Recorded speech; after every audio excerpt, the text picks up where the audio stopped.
આલેખ વાળા એમસીક્યુ હવે એક સાથે પૂર્ણ કરી દઈ. એમસીક્યુ નંબર 8 જો ઈ પૂરો થયેલો હતો છેલ્લે આપ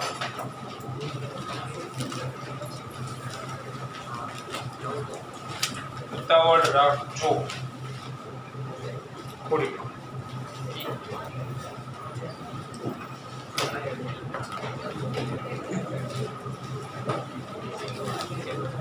તો 8મો એમસીક્યુ આપણે સોલ્વ કર્યો હતો.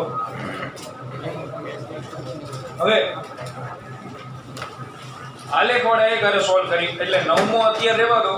આજ લેક્ચરમાં આપણે કરાવશું પણ આલેખ વાળા પૂરા થાય ને પછી 10મા એમસીક્યુ ની રકમ જુઓ. MCQ number 10. તો 10મા એમસીક્યુ માં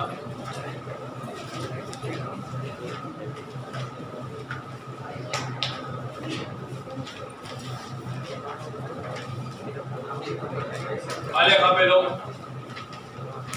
x વિરુદ્ધ t.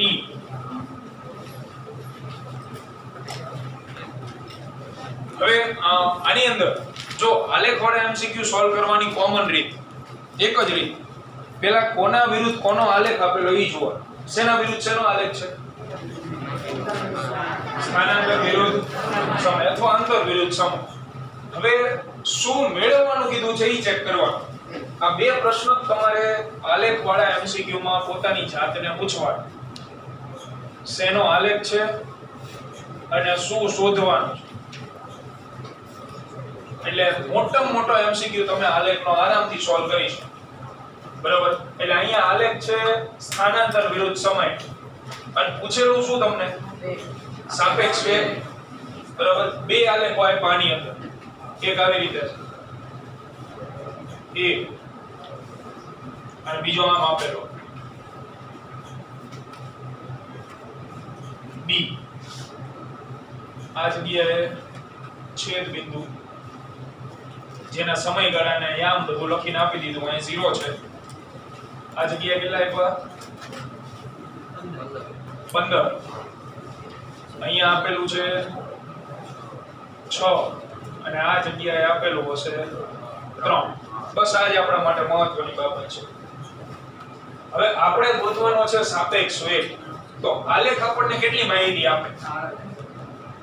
બે જ માહિતી આપે ને. ઢાળ અથવા ક્ષેત્રફળ. તો ઢાળ બરાબર શું યાદ રખાયું છે? y ના છેદમાં x અને ક્ષેત્રફળ y * x. મૂકો કિંમત. શેના વિરુદ્ધ શેનો આલેખ છે? સ્થાનાંતર વિરુદ્ધ સમયનો.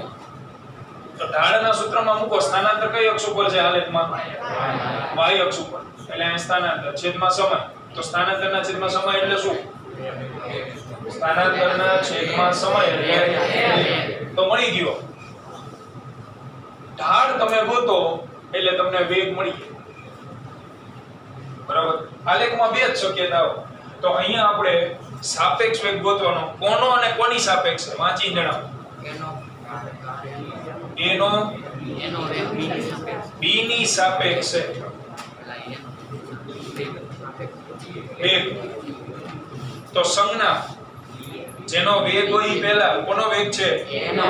એ કોની સાપેક્ષ છે? b ની સાપેક્ષ છે. તો શું લખાય? va - vb. સમીકરણ નંબર 1. હવે પર્સનલી va અને vb ગોતી લો. કિંમત મૂક દો એટલે જવાબ આવે. તો આપણે પહેલા va ગોતી. એટલે વેગ ગોતવા માટે આપણે શું નક્કી કર્યું? શું ગોતવાનું થશે? ઢાળ. એટલે આલેખ a નો ઢાળ. આલેખ a નો ઢાળ દર્શાવશે એનો વેગ એટલે va.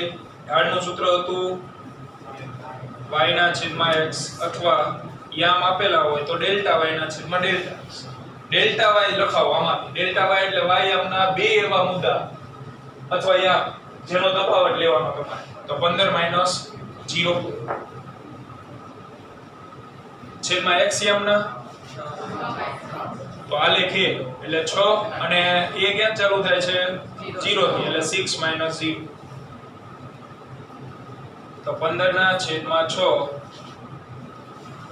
5/2 મીટર પ્રતિ સેકન્ડ આવી ગયું v. આવી જ રીતે મેળવો BB, તો આલેખ B નો ઢાળ એટલે કે BB. તો આલેખ B નો ઢાળ આપણે લખશું આવી જ રીતે delta y upon delta x. Delta y વળી પાછું 15 માઈનસ 0, કારણ કે બીજા કોઈ યામની કોઈ ગેરંટી નથી. છેદમાં 6, કારણ કે 15 ને અનુરૂપ કયું બિંદુ આવ્યું? 6 માઈનસ 0 નહીં 3, કારણ કે b વાળો જે આલેખ છે એ ક્યાંથી ચાલુ થાય? ત્રીજી સેકન્ડ, બરાબર? એટલે 6 માઈનસ 3. હવે એક દાખલો ગુજરાત બોર્ડમાં આપણે ગણી ગયા, બાળક A અને બાળક B વાળો. સ્કૂલની નજીક કોણ રહે છે, કોણ વધુ ઝડપથી ચાલે, સેમ હતું આ રીતે, બરાબર? આમાં આવશે 15/3 એટલે 5 મીટર પ્રતિ સેકન્ડ. સમીકરણ 1 માં મૂક દો. સમીકરણ નંબર 1 માં મૂકતા તો VAB ઇક્વલ ટુ VA ની જગ્યાએ 5/2 માઈનસ VB ની જગ્યાએ 5 લસાલો 10 થાય એટલે 5 માઈનસ 10 ભાગ્યા 2 માઈનસ 5/2. તો VAB ઇક્વલ ટુ જવાબ આવે માઈનસ 2.5 મીટર પ્રતિ સેકન્ડ. જો ઓપ્શનમાં પ્લસ માઈનસ 2 એ પાસ, જો પ્લસ ટિક કર્યું તો ખોટું. હવે પ્લસ ટિક કોણ કરે? જેને આમાં ભૂલ પડી હોય. આમાં ભૂલ પડે VB માઈનસ VA લખના છે, તેને જવાબ પ્લસ આવે, જે ખોટો પણ. એટલે આ સમજી વિચારીને લખવાનું. આલેખમાં બે માહિતી હોય છે, જે જોતો હોય એ પ્રમાણેની માહિતી લેવાની. ક્ષેત્રફળ તો સ્થાનાંતર આપે. એના પછી MCQ નંબર 21 જો 21 ડાયરેક્ટ 21 માં MCQ જો. તો આને આ બે પ્રશ્નો મગજમાં ક્લિયર કરો. શેનો આલેખ આપેલો? શેના વિરુદ્ધ શેનો? વેગ વિરુદ્ધ સમયનો આલેખ. અને શું પૂછેલું છે? ઊંચાઈ પૂછી ને. ઊંચાઈ શેમાં હોય? મીટરમાં. એટલે અંતર પૂછેલું થયું અથવા તો સ્થાનાંતર પૂછેલું થયું. તો વેગ વિરુદ્ધ સમય ઉપરથી મારે સ્થાનાંતર મેળવવું છે અથવા તો તમે કહી દો ઊંચાઈ મેળવવી છે. તો આપણી આગળ બે ચોઈસ છે, કા ઢાળ કા ક્ષેત્રફળ. તો ઢાળ બરાબર હું લખીશ વેગ ભાગ્યા સમય, જે શું આપશે મને? પ્રવેગ. પ્રવેગ ન જોતું આપણે, તો ઢાળ કેન્સલ. ઢાળની જગ્યાએ શું લેશું આપણે હવે? ક્ષેત્રફળ. તો ક્ષેત્રફળ લો. ક્ષેત્રફળ બરાબર શું લખાય? તો 2 નો ગુણાકાર, વેગ ગુણ્યા સમય. વેગ ગુણ્યા સમય એટલે સ્થાનાંતર, કારણ કે વેગ બરાબર સ્થાનાંતરના છેદમાં સમય. તો વેગ ગુણ્યા સમય એટલે સ્થાનાંતર થઈ. હંમેશા આ બે માંથી એક તો કપલું ફિટ થઈ ગયા, ફિક્સ વસ્તુ. એટલે જ્યારે આપેલો, બરાબર, તમને ખાલી એટલી બુદ્ધિ પહોંચવી જોઈએ કે કયું વાપરવાનું છે. એની કોઈ શોર્ટકટ ન હોય, એ તમને આવડવું જોઈએ. ચાલ, જે શોધવાનું હોય એ પ્રમાણેની તમારે રાશિ સિલેક્ટ કરવી પડે. તો અહીંયા આપણે ઢાળ નહીં વાપરી, ક્ષેત્રફળ વાપરશું. તો વેગ વિરુદ્ધ સમય ના આલેખ વડે ઘેરાતું કુલ ક્ષેત્રફળ. તો ક્ષેત્રફળ હોવાથી લખશું આપણે વેગ ગુણ્યા સમય એટલે કે સ્થાનાંતર. તો તમે જો ક્ષેત્રફળ ગોતી આવો તો તમને અલ્ટિમેટલી જવાબ શેનો મળી જાય? સ્થાનાંતર. અહીંયા આપણે સ્થાનાંતરની જગ્યાએ શબ્દ વાપરેલ છે ઊંચાઈ. એટલે આપણે ઊંચાઈ ગોતવા માટે ઈ જે આલેખ આપેલો એનું ટોટલ ક્ષેત્રફળ ગોતશું. તો અહીં આલેખનું ક્ષેત્રફળ મેળવીએ. આલેખ વડે ઘેરાતું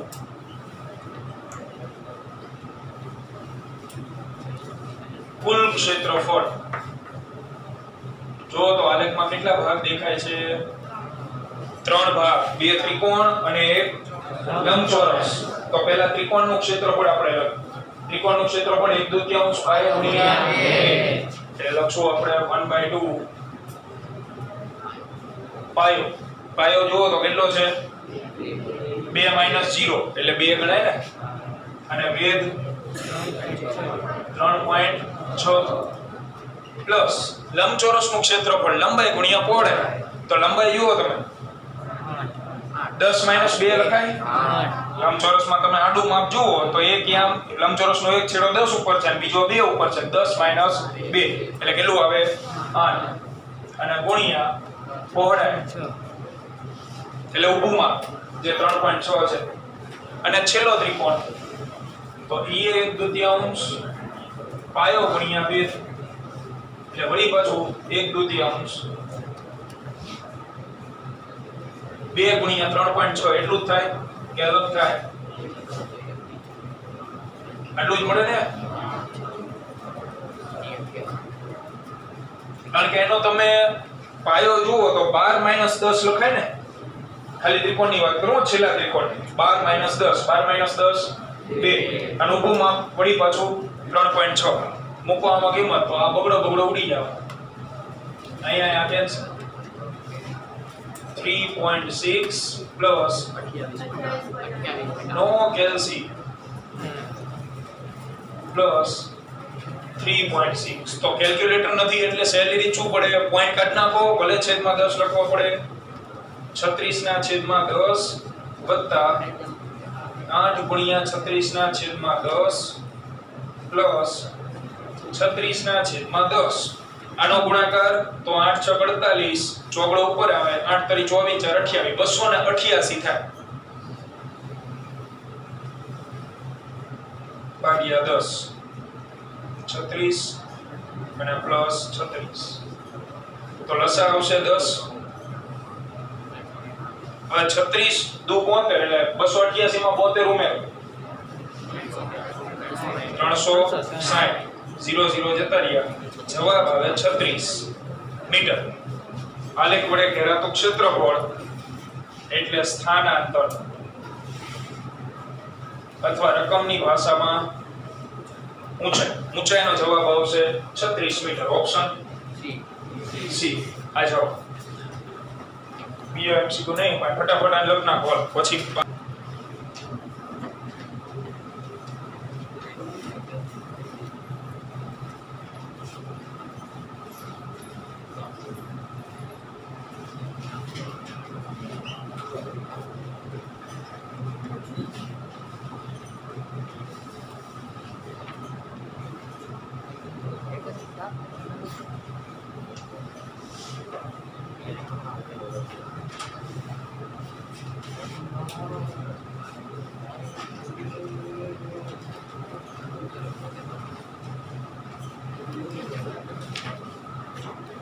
સેમ પેટર્ન થી આપણે સોલ્વ કરીએ તો શેના વિરુદ્ધ શેનો આલેખ આપેલો છે? સ્થાનાંતર વિરુદ્ધ સમય. અને પૂછેલું શું છે? વેગનો ગુણોત્તર. ટૂંકમાં વેગ ગોતવા પડશે ને આપણે. અહીંયા આપણને બે આલેખ આપી દીધા અલગ અલગ. નામ ન થાય આપણે નામ આપી દઈએ, આ એ અને આ બી. આપણે આ બેના વેગનો ગુણોત્તર લેવાનો છે. તો વેગનો ગુણોત્તર લેવો હોય તો પહેલા બેના પર્સનલ વેગ ગોતવા પડે ને. જેમ આપણે બાદબાકી લેવી હતી તો v અને bb ગોત્યા હતા, એવી જ રીતે તો પ્રશ્ન અટકીનું બોલ્યો આલેખમાં શું ગોતાય? ઢાળ કે ક્ષેત્રફળ? ક્ષેત્રફળ ગોતો શું મળે? તો સ્થાનાંતર ગુણ્યા સમય. સ્થાનાંતર ગુણ્યા સમય વેગ થાય ન થાય. તો બીજી શક્યતા ઢાળ. ઢાળ બરાબર લખાય સ્થાનાંતર છેદમાં સમય, એના બરાબર વેગ થાય ને.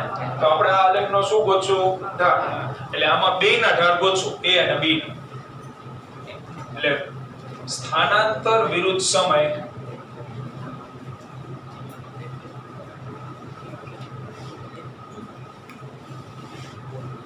આલેખનો ઢાળ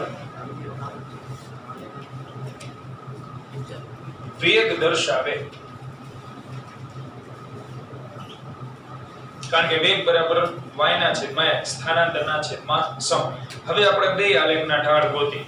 તો સૌથી પહેલા આલેખ a નો ઢાળ એટલે કે એનો વેગ v.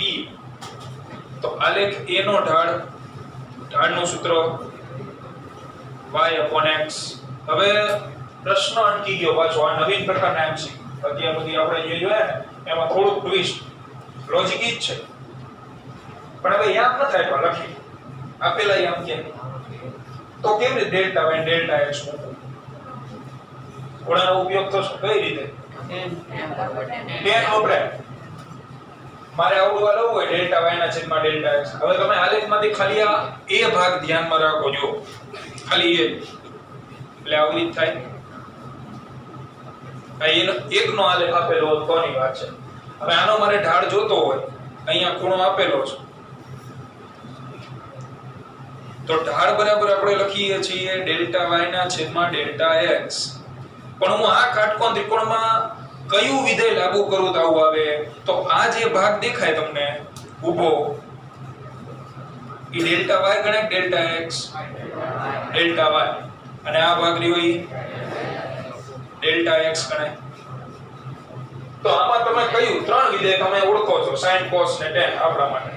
તો sin લાગુ કરો તો ડેલ્ટા y ના છેદમાં OA આવે કર્ણ એવું નથી જોતું મારે. cos વાપરો તો ડેલ્ટા x ના છેદમાં કર્ણ આવે એવું નથી જોતું. tan વાપરો તો સામેની બાજુ છેદમાં પાછળની બાજુ સીધું પદ આવી ગયું આખું. આ ત્રિકોણમાં તમે tan થીટા ગોતી આવો એટલે આવડું આ મળે ડેલ્ટા y ડેલ્ટા x. એટલે જ્યારે ખૂણા આપેલા હોય તો ઢાળનું સૂત્ર ભડકો યાદ રાખો tan થીટા. યામ કેવું કઈ નો આપ્યું હોય સિમ્પલ ખૂણા આપી દે તમને ઢાળ ગોતવાનું કે તો tan થીટા લાગુ કરી દેવાનું બરાબર. tan અને થીટા આપણે આલેખ એ આલેખ કેટલો ખૂણો બનાવે છે 30 ડિગ્રી. આ ધ્યાનમાં રાખો. તો સીધો જવાબ VA નો બોલો tan 30 કેટલા થાય 1/√3 મીટર પ્રતિ સેકન્ડ. એવી જ રીતે આલેખ B માટે જણાવો. તો આલેખ B નો ઢાળ એટલે કે BB = same delta y delta x. પણ યા મેમાય નથી આપેલા તો ખૂણો આપી દીધો. તો ખૂણો આપી દીધો એટલે લખશું પાછું tan અને કેટલો ખૂણો બનાવે છે 60 ડિગ્રી. tan 60 કેટલા થાય √3. તો BB બરાબર √3 મીટર પ્રતિ સેકન્ડ. ગુણોત્તર પૂછો પણ ચોખવટ નથી કરી VA ના છેદમાં VB કે VB ના છેદમાં VA તો ગમે લઈ લેવાનો પીછા પડે બરાબર. ધારો કે હું VB ના છેદમાં VA લો જવાબ નો આવ્યો આપેલા ઓપ્શન માંથી તો VA ના છેદમાં VB લેવાનો. બે જવાબ ક્યારે નહીં આપેલા બરાબર. તો આપણે ધારો કે VA ના છેદમાં VB લે તો VA છે આપણી આગળ 1/√3 અને VB √3. આ √3 નીચે આવતું રહે 1/3 આપેલો ઓપ્શન 1/3 છે ને 3 છે 3 નો આપેલો કારણ કે તો કોઈ વિદ્યાર્થી VB છેદમાં VA લે તેના ત્રણ જવાબ તો બે સાચા બરાબર. એટલે બે નહીં આપો ક્યારે કોઈ પણ એક આપશે. આ વસ્તુ ક્લિયર.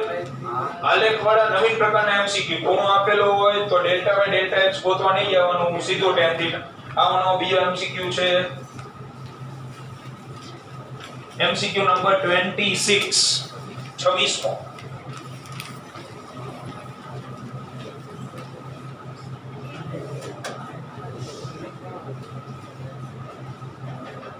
સેના વિરુદ્ધ શેનો આલેખ છે? વેગ વિરુદ્ધ સમય. પૂછેલો શું? પ્રવેગ. તો આલેખમાં શું લેવાય ક્ષેત્રફળ કે ઢાળ? ઢાળ લેવાય. યામ આપેલા નહીં કેટલામાં છે કે 26. તો વેગ વિરુદ્ધ સમય ના આલેખનું ઢાળ. આલેખનો ઢાળ એટલે વેગના છેદમાં સમય એટલે કે શું મળે પ્રવેગ. કારણ કે ક્ષેત્રફળ તો આગળના MCQ માં જોઈ ગયા. વેગ વિરુદ્ધ સમયના આલેખનું ક્ષેત્રફળ શું દર્શાવે? સ્થાનાંતર. આપણે પ્રવેગ ગોતો સ્થાનાંતર નથી જોયું. તો મારે ઢાળ મેળવવાનો થશે તેમાં બે ભાગલા આપ્યા એક OA અને બીજું AB એવું લખીને આપ્યું રકમમાં OA અને AB સમયગાળામાં સરેરાશ પ્રવેગનો ગુણોત્તર. તો પહેલા OA ભાગનો ઢાળ OA ભાગનો ઢાળ ઢાળ દર્શાવે છે પ્રવેગ એટલે પ્રવેગની સંજ્ઞા એ લખશું સફિક્સમાં હોય પ્રવેગ ખરા પણ OA સમયગાળામાં ઉત્પન્ન થતો પ્રવેગ = તો ખૂણો આપ્યો તો સીધો 10 કેટલો ખૂણો છે OA વડે 30 તેથી AOA 1/√3 મીટર પ્રતિ સેકન્ડ સ્ક્વેર પ્રવેગ છે. એવી જ રીતે AB ભાગનો ઢાળ AB ભાગનો તો ન લખાય પણ AB સબયમાં જે ભાગ આતરવામાં આવે છે એનો ઢાળ આવે ઇક્વલ ટુ 10 કેટલા 60 તેથી AB ઇક્વલ ટુ √3 મીટર પ્રતિ સેકન્ડ સ્ક્વેર. આમાં ગુણોત્તરની ચોખવટ કરીએ OA ના છેદમાં AB મૂકવાનું છે તો AOA AB 1/√3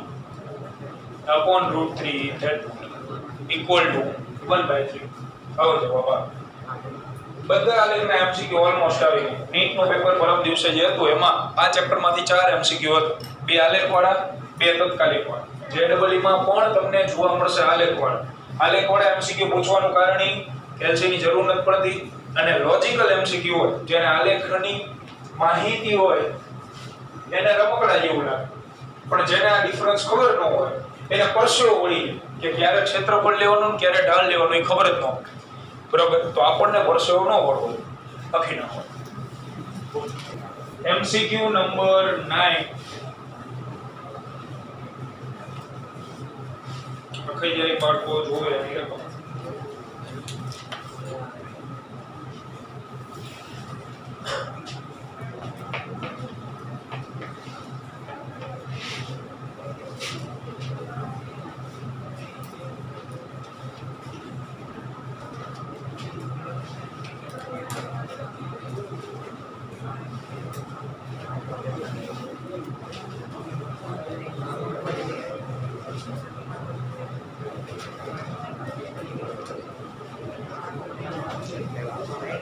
નવમા MCQ વિધેય આપેલું છે સ્થાનાંતરનું AT + BT² - CT³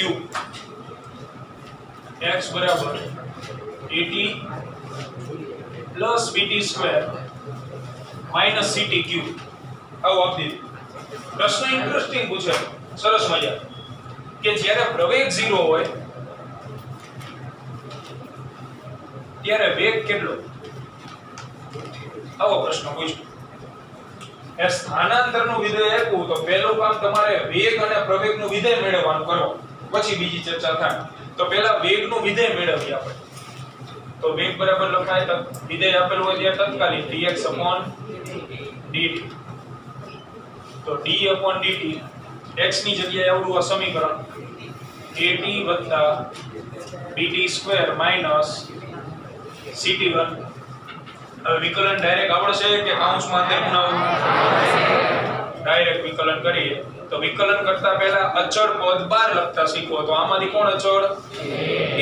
a બહાર કાઢ નાખું, અહીંયા જોતું જાવ તો t વધે તો dt છેદમાં dt ઉડી જાય એટલે a.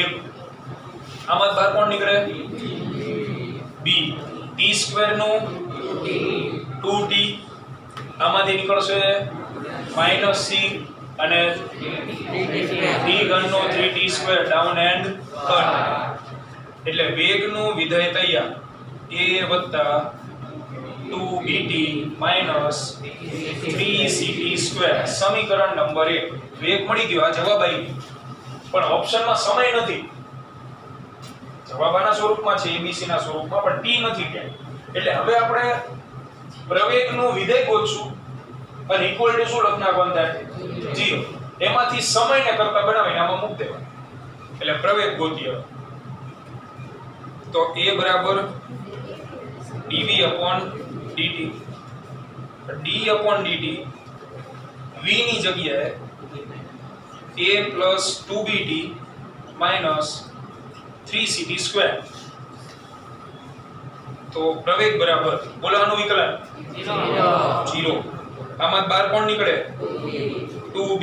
અંદર વધે t તો dt ના છેદમાં dt એટલે 1. આમાં નીકળશે -3c. t² નું 2t એટલે પ્રવેગ a આની જગ્યાએ હવે હું મૂકી દઉં 0. પ્રવેગ 0 છે આપણી આગળ ઇક્વલ ટુ અહીંયા 2b માઈનસ 6ct આમાંથી t ના કરતા બનાવો તો 6ct આ બાજુ આવતું રહે ઇક્વલ ટુ 2b તો t બરાબર 2b upon 6c એટલે b upon 3c આવો એટલે આનો મીનિંગ એવો થાય કે એક્ઝેક્ટલી આ સમયે b upon 3c સમયે પ્રવેગ શું થઈ ગયો હોય 0 હવે તમે આવડો આ સમય જે છે એ મૂકી દો આમાં એટલે સમીકરણ નંબર 1 માં મૂકો તો સમીકરણ 1 માં મૂકીએ એટલે v બરાબર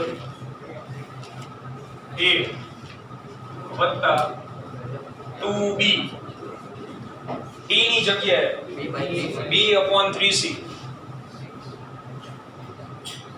માઈનસ 3c અને અહીંયા છે t નો વર્ગ એટલે આનો વર્ગ કરીને ડાયરેક્ટ લખો તો b square upon 9 into c square છેદ ઉડાડો તો એક વખત c કેન્સલ થઈ જશે અને અહીંયા 3 કરી 9 એટલે વધે છે a 2b square upon 3c minus b square upon 3c હવે આમાં છેદ સરખો તો અંશની સીધી બાદબાકી થાય એટલે a 2b square minus b square આખા છેદમાં 3c જવાબ આવે a b square upon 3c option c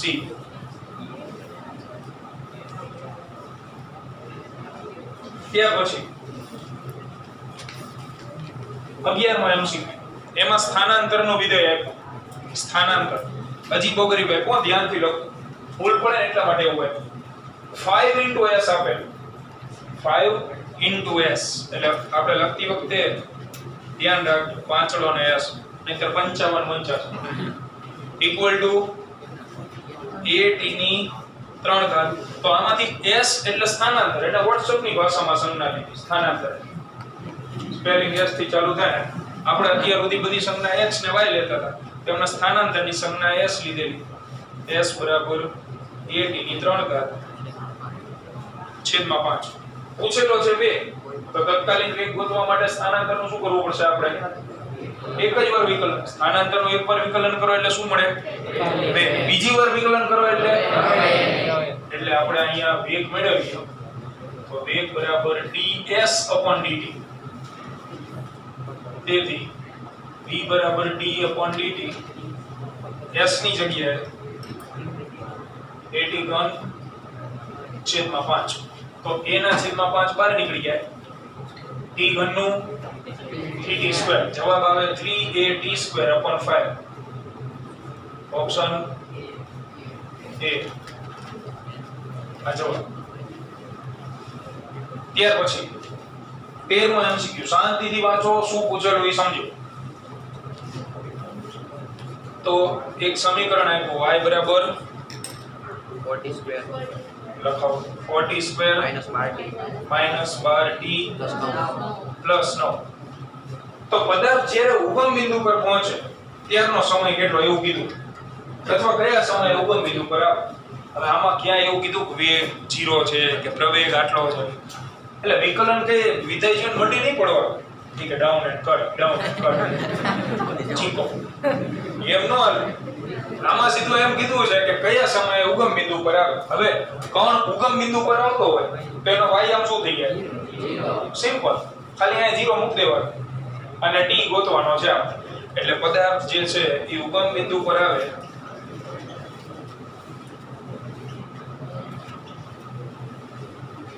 તો y 0 એટલે કે 4t square minus 12t plus 9 equal to 0 તો 9 ચોક 36 36 ના એવા ભાગલા પાડો કે જેનો સરવાળો 12 આવે 36 એટલે 4t square minus 60 plus 9 equal to 0 બોલો ભાઈ આમાં કોમન શું નીકળે 2t અંદર વધશે 2t 2t - 3 આમાંથી -3 કોમન નીકળે અંદર વધશે 2t - 3 equal to 0 minus common કાઢ્યું ને એટલે અહીંયા નિશાની માઈનસ આવી ગઈ તેથી 2t - 3 equal to 0 તો 2t - 3 equal to 0 એટલે t બરાબર 3/2 સેકન્ડ આટલામી સેકન્ડે બધા ઉગમ બિંદુ પર આવે કદાચ અહીં x આપ્યો તો એ જ ઉગમ બિંદુ પર x y કે z ગમે આપ્યું હોય થઈ જાય 0 કપના પર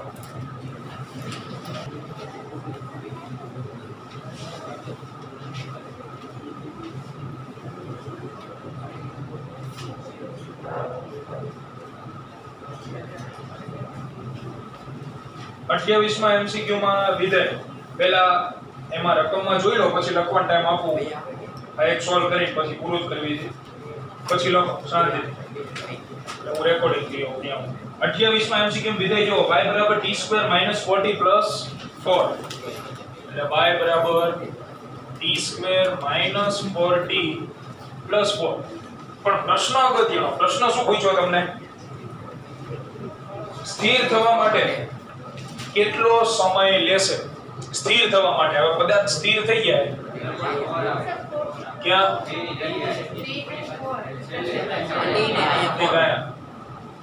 બરોબર તો પદાર્થ સ્થિર થઈ જતો હોય તો એનો વેગ શું થઈ જતો હોય જી હવે સમય ગોતવાનો આપણે તો પહેલા વેગનું વિધેય ગોતી આવો વેગનું વિધેય આના ઉપરથી મળે v = dy/dt તો d/dt y ની જગ્યાએ t² - 40 + 4 આ બાજુ હું મૂકી દઉં 0 કારણ કે વેગ 0 થઈ જાય છે ઇક્વલ ટુ કરવા માંડો વિકલન t² નું 2t - 4 આનું 0 તેથી t = 4/2 તો t = 2 બીજી સેકન્ડે પદાર્થ સ્થિર થઈ ગયો